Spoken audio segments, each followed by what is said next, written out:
20 minute স্কুলের পক্ষ থেকে তোমাদের সবাইকে আন্তরিক শুভেচ্ছা ও অভিনন্দন। আজকে হচ্ছে আমাদের HTML এর উপর চতুর্থ পর্বের ক্লাস। তো প্রথম 3টি ক্লাস যারা এখনো দেখোনি তোমরা সবাই ক্লাসটি দেখে নিবা। তো আমরা এই চতুর্থ পর্বে এই জাতীয় যখন টেবিল থাকবে তখন আমরা কিভাবে HTML করতে হবে তা শিখব। দেখো, এই টেবিলটা যখন এরকম থাকবে, যেমন এই পূর্বের ক্লাসে তো ক্যাপশনের বিষয় দেখছি যে উপরে যদি টেবিলের উপরে কোনো কিছু থাকে তাহলে ক্যাপশন দিয়ে লিখতে হবে, ঠিক আছে। কিন্তু টেবিলের মধ্যে দেখো রোল এবং জিপিএ আছে, অর্থাৎ 1 এবং 2, ঠিক আছে। যাদের রোল 1 এবং 2, এই দুইজনের রোল 1 এবং 2, দুইজনের জিপিএ কিন্তু একই, ঠিক আছে। এই জন্য জাস্ট একটা টেবিলের মধ্যে আমরা লিখা হয়েছে, অর্থাৎ এখানে দেখো দুইটা রো একসাথে এক ঘর ফ্লাপ করে আছে জিপিএ 5টা। ওকে, এই দুইজনের রোলের জিপিএটা দুইটা ঘর দিয়ে আছে, অর্থাৎ এই ক্ষেত্রে আমাদের লিখতে হবে রো স্প্যান দিয়ে। কি দিয়ে? রো স্প্যান দিয়ে, যেহেতু দুইটা রো একত্রে জায়গা দখল করে আছে একটা জিপিএ। তো আমরা আজকে ক্লাসটি দেখবো এখন। তো দেখো, পূর্বের মতোই আমরা আজকে আমাদের কি করতে হবে, লিখতে হবে HTML, তারপর হেডের মধ্যে থাকবে কি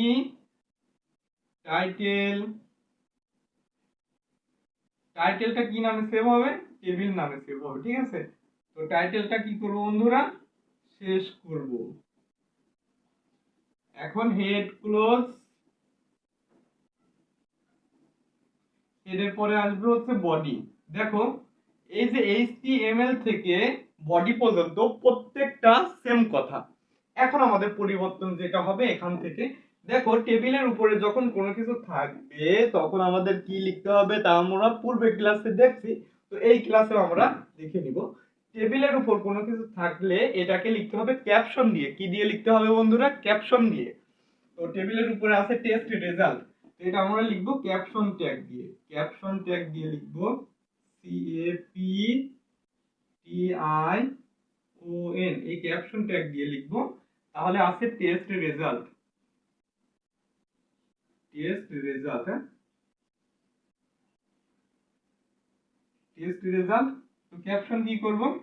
শেষ করব। ক্যাপশন শেষ। ওকে, এখন দেখো আমাদের কাজ হচ্ছে এখন এই টেবিলের কাজ। যেহেতু টেবিলের কাজ করব বন্ধুরা, তাহলে আমরা লিখব টেবিল বর্ডার দিয়ে। কি লিখব? Table border. টেবিল বর্ডার, আচ্ছা, টেবিল বর্ডার। এখানে তোমরা 1 দাও বা 2 দাও, যে সংখ্যা দিবা টেবিল বর্ডারটা সেরকম হবে। সেরকম হবে বলতে, এখানে তুমি যদি 1 দাও তাহলে লাইনগুলো চিকন চিকন হবে, 2 দাও একটু মোটা হবে, মানে যত বেশি দিবে তত মোটা হতে থাকবে, ঠিক আছে। তো আমরা লিখলাম 2, টেবিল বর্ডার 2 দিলাম, তাহলে বর্ডারগুলো তোমার স্ক্রিনে ছোট দেখাবে, ঠিক আছে। তো টেবিল বর্ডার 2।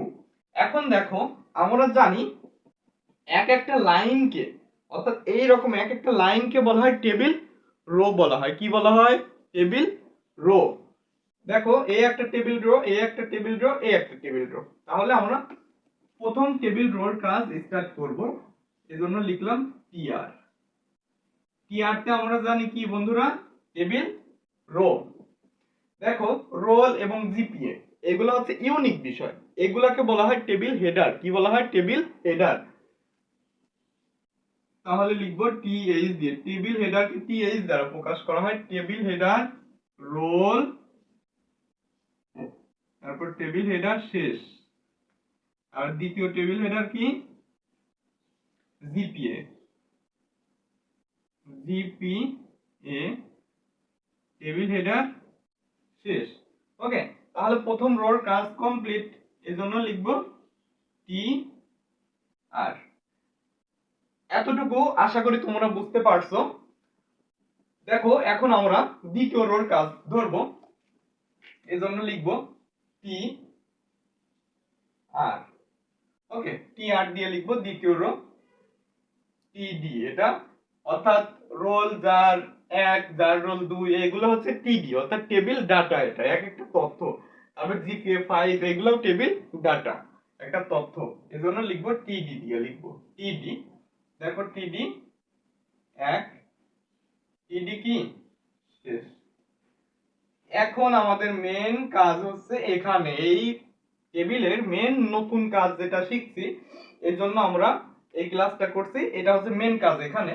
তো দেখো 1 এবং 2 রোল, ঠিক আছে, এদের উভয়েরই জিপিএ সেম, এজন্য আমাদের এই মাঝখান দিয়ে দাগটা দেওয়ার প্রয়োজন হলো না।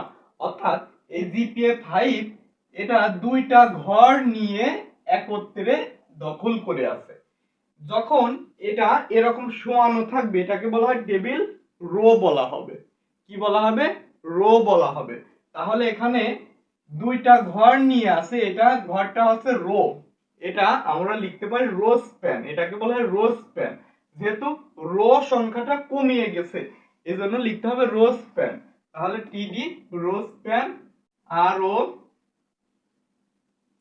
W S rows P A N. আচ্ছা টিডি রো স্প্যান, ঠিক আছে, টিডি রো স্প্যান ইনভার্টেড কমা দিলাম।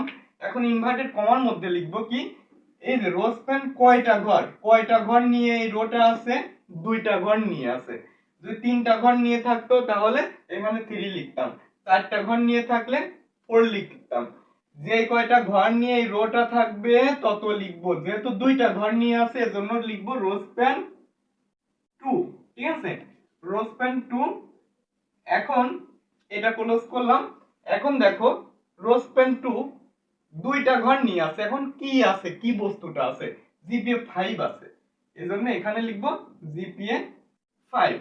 এখন টিডিটাকে ক্লোজ করব বন্ধুরা, টিডি কি ক্লোজ, টিডি ক্লোজ। ওকে, এখন আমাদের দ্বিতীয় রোর কাজ কমপ্লিট হয়ে গেল। দ্বিতীয় রোটা কি, টিআর ক্লোজ। এখন তৃতীয় রোর কাজ বন্ধুরা, দেখো তৃতীয় রোটি আছে যার রোল 2। দেখো 1 এবং 2 উভয়ের জিপিএ কিন্তু একই, তো এখানে শুধু দুইটাই লিখবো। যেমন টিডি হচ্ছে টিডি রোল 2, তারপর টিডি শেষ। তারপর দেখো আমরা এই কথা, এই যে জিপিএ 5 এই কথা কিন্তু আমরা পূর্বের লাইনই লেখা হয়ে গেছে। ওকে, পূর্বে আমাদের লেখা হয়ে গেছে, এজন্য আমাদের দ্বিতীয় আবার লেখার প্রয়োজন নেই, পূর্বে যেহেতু লেখা হয়ে গেছে। তাহলে এখন আমাদের তৃতীয় টিআরটা কি করব বন্ধুরা, ক্লোজ করব। তাহলে এই ট্যাগ আমরা জানি এইচটিএমএল এর ক্ষেত্রে যে ট্যাগের শুরু আছে সে ট্যাগের শেষ আছে, শুধুমাত্র তিনটা ট্যাগ ছাড়া, বিআর, এইচআর আর ইমেজ, অর্থাৎ ওটাকে বলা হয় তিনটাকে একত্রে বলা হয় এমটি ট্যাগ। এই এমটি ট্যাগের শুরু আছে কিন্তু শেষ নেই। আর বাকি যে 20-22টা ট্যাগ আছে ওই প্রত্যেকটারই শুরু আছে এবং শেষ আছে। একই রকম ভাবে যে ট্যাগগুলো আমরা শুরু করছি কিন্তু শেষ করিনি ওইগুলা শেষ করব। দেখো বডিটা শুরু করছিলাম, বডির মধ্যে পুরো অংশ থাকবে, তো বডিটা এখন শেষ করব।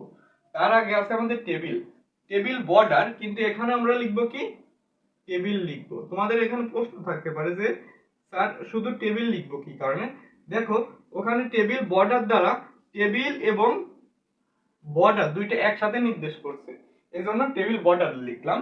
আর এখানে শুধু টেবিলটা শেষ করব, ঠিক আছে, টেবিলটা শেষ করব। তারপর দেখো বডিটা শেষ করব, বডি,